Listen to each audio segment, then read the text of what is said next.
good evening to you and welcome to the news. I'm Sarah Dajoe Appa.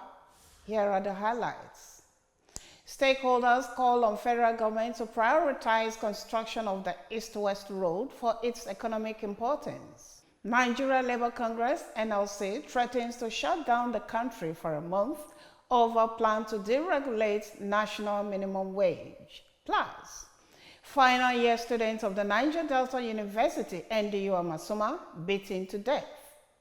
And now details. Stakeholders in the states that made up the Niger Delta region have called on the federal government to prioritize the construction of the East-West Road due to its economic importance, not only to the people of the region, but also to the nation at large. The call was made at the just concluded Niger Delta Stakeholders Summit in Port Harcourt, the Rivers State capital. Correspondent Tari Prodaikidi tells us more. The deplorable state of the East-West Road has been an issue of discussion lately by Nigerians, especially commuters who travel the road. The latest is coming from stakeholders in the Niger Delta as they stress the need for federal government swift intervention in the construction of the road. Speaking immediately after the just concluded Niger Delta Stakeholders Summit, chieftains of the region recommended the NDDC for bringing together people of the area to discuss their developmental challenges and also find lasting solutions to the problems of the area. Give thanks to the NDDC Management Board for this Niger Delta Stakeholders Summit. And that actually has paved the way for the sons and daughters to come together to agitate for what duly belongs to her. This is long overdue when you have the people of the region, the Niger Delta, come together to discuss their affairs. So we thank God, and we thank God that it's been very fruitful discussion right from Wednesday when we had the technical section. It's been a very fruitful discussion, and today the main summit. I mean, we can all attest to the fact that everything has been very successful. We are not surprised with what he had achieved because he knows the needs of the people. He does not need to go on to ask people about what to do. He knows the need of the people, and so he's acting within the knowledge that he has acquired as a major participant in our struggle. They used the forum to call on the federal government to prioritize the construction of the East-West Road to ease the suffering of the people. The East-West Road has been, for me, more of a conduit. It has been a work in progress for decades, and we cannot look at it and then go and be doing something else. The federal government, through whatever agency, must intervene right now. Otherwise, it's going to be the worst experience, particularly for Bayelsans. Today, it becomes the major point of discourse because particularly those coming from the Bayelsa, Edo, Delta, Ondo axis spend several hours on that same road accessing Rivers State. And so that makes it the most dominant discourse point of discourse. We do plead with Mr. President to please relocate that road, that East-West Road, from Minister of Works to Minister of Niger Delta. It's harrowing when you pass through the East-West Road. It's really, really bad. And I appeal to all those who are concerned, especially the President, to do something very, very fast about that road. Like the Bayelsa governor said, that road had collapsed. We can tell the President of our country for free that the most important to the people of the Niger Delta is that of the East-West Road that is completely broken. And there's a palpable fear and voices of dissent in the hearts of every Niger Delta that you cannot ignore what is most needed to the people of the Niger Delta, and constructing a road that may not necessarily handle the immediate needs of our people. The flood is on its way, and as a people, we have taken the bull by the horn that if that road is not fixed within the next 1 week, if genuine effort is not taken to fix that road, we will lock the Niger Delta and the entire country will be locked because Niger Delta connects with the rest of Nigeria economically. The collapse of the East-West Road, especially the Okogbe-Ula-Okubo axis, has left road users devastated as travelers spend unlimited hours on the road due to its deplorable state. But with the intervention of the federal government and the NDDC, there is a glimmer of hope for the people of the Niger Delta.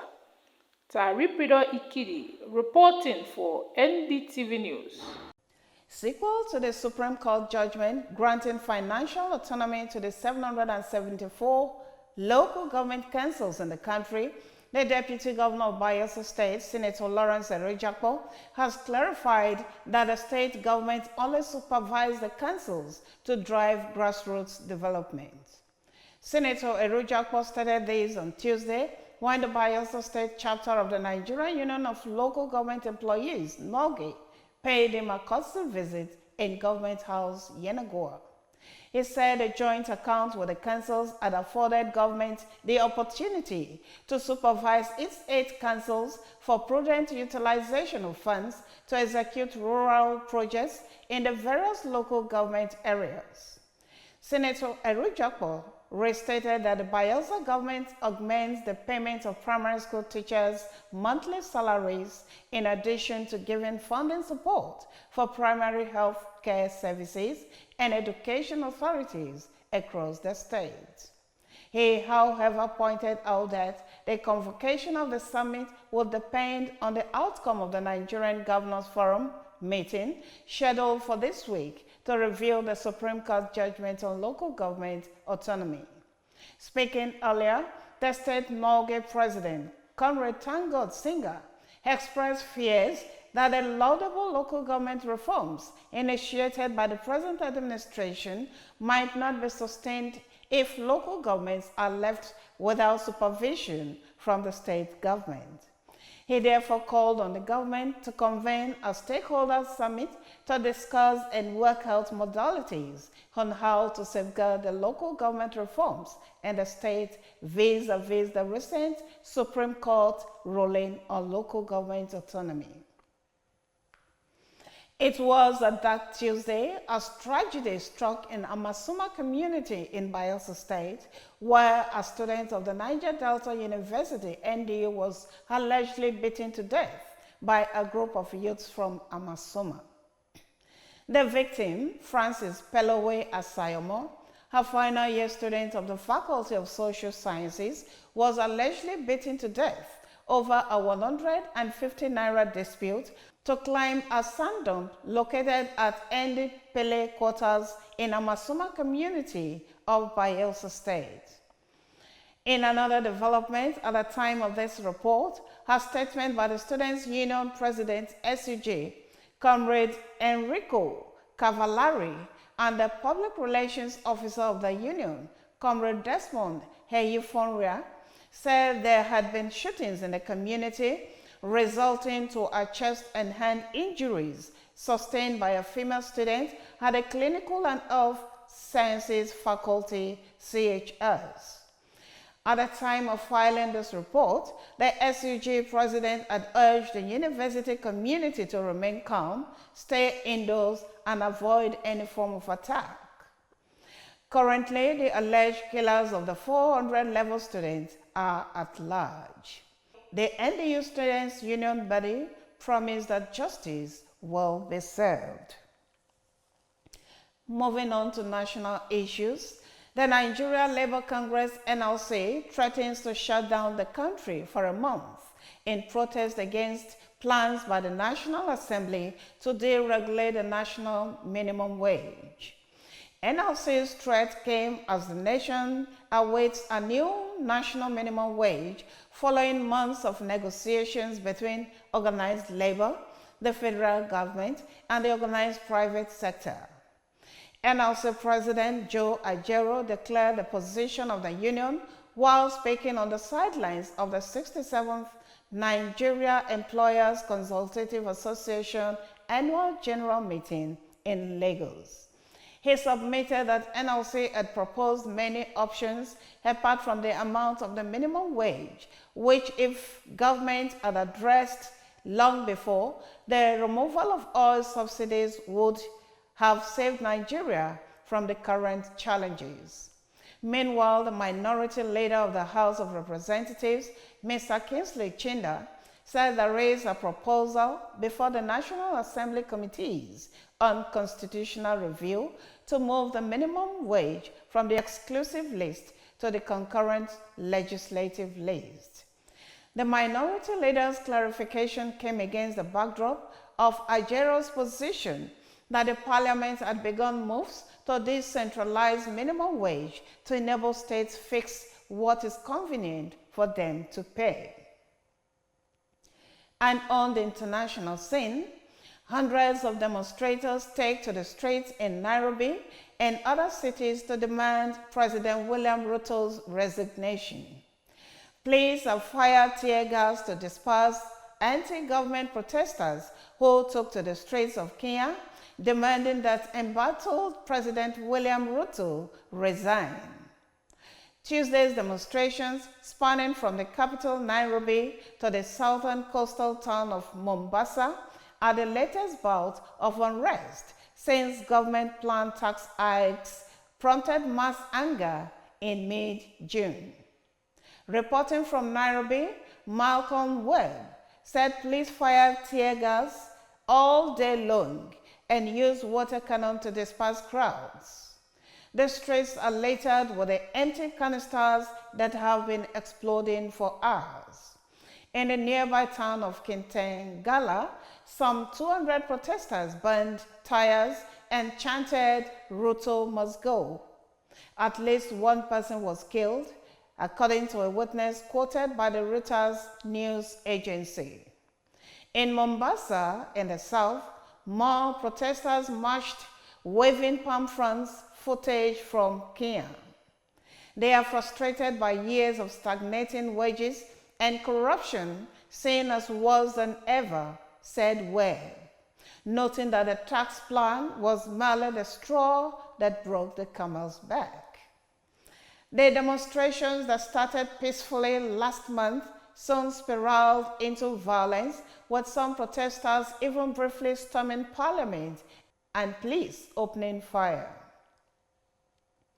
And on the entertainment world, MultiChoice unveils grand prize of 100 million worth of cash and other gifts for 2024 Season 9 Big Brother Naija winner.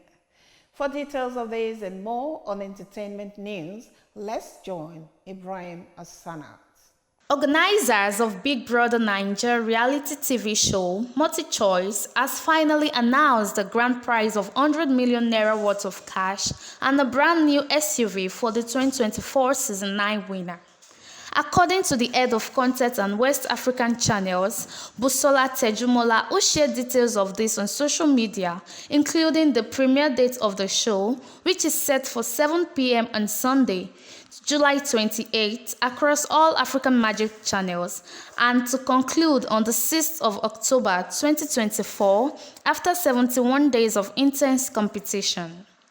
MultiChoice urges fans to keep anticipating and to expect a mix of drama, fun, passion, and fierce rivalry among housemates.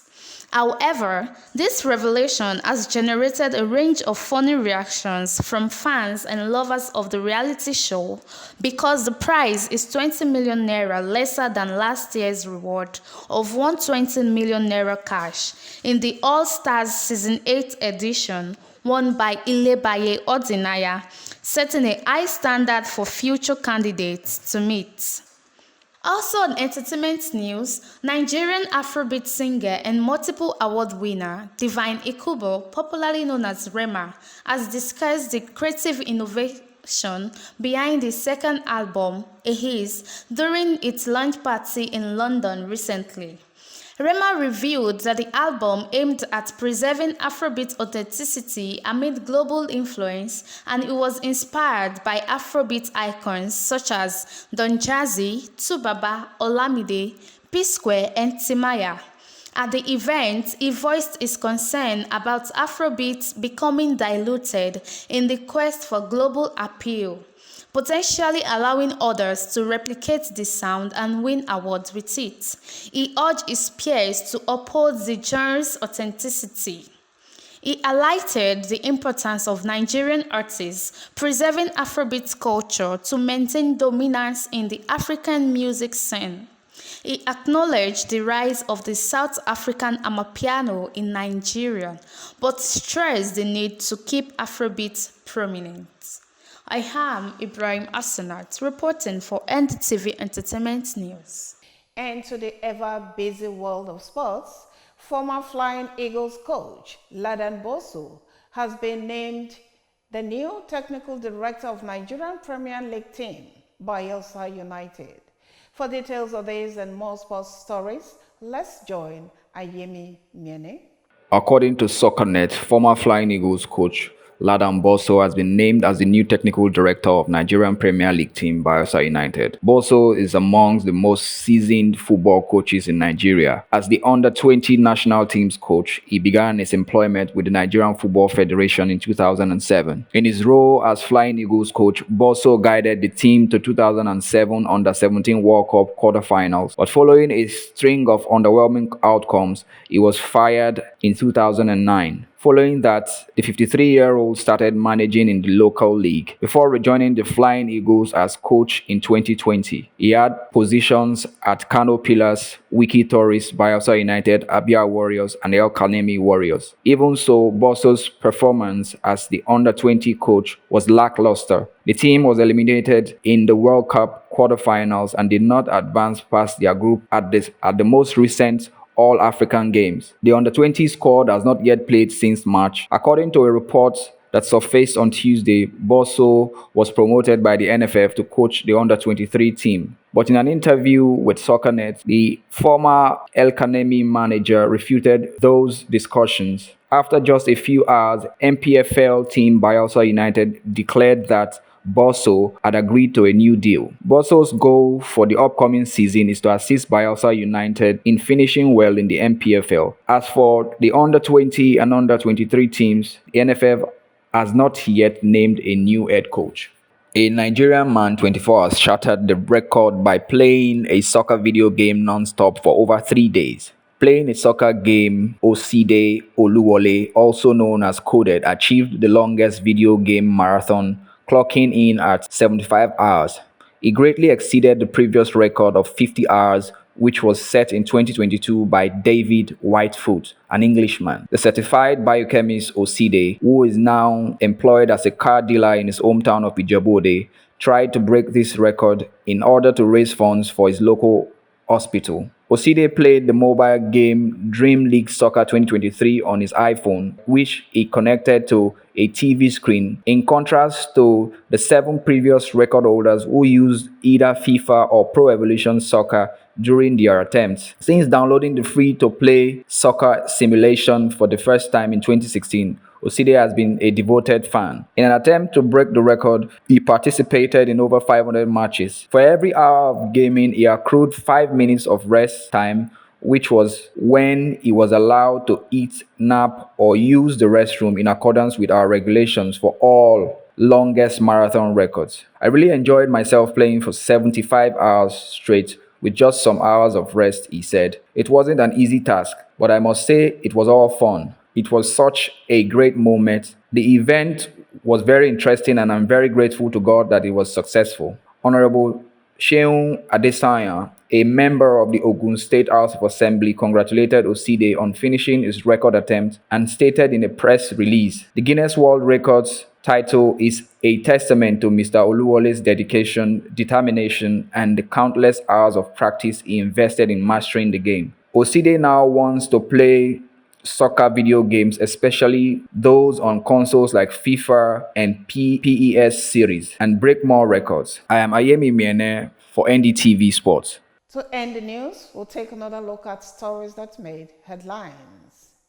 Stakeholders in the Niger Delta region have called on the federal government to prioritize the construction of the East-West Road due to its economic importance, not only to the people of the region, but also to the nation at large.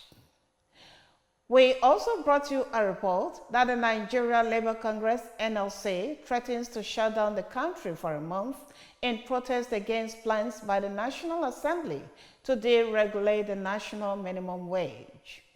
And finally, it was a dark Tuesday as tragedy struck in a Masuma community in Bayelsa State, where a student of the Niger Delta University NDU was allegedly beaten to death by a group of youths from Amasoma. That's our bulletin for tonight. Thanks for watching. I'm Sarah Dadiowe. Good night.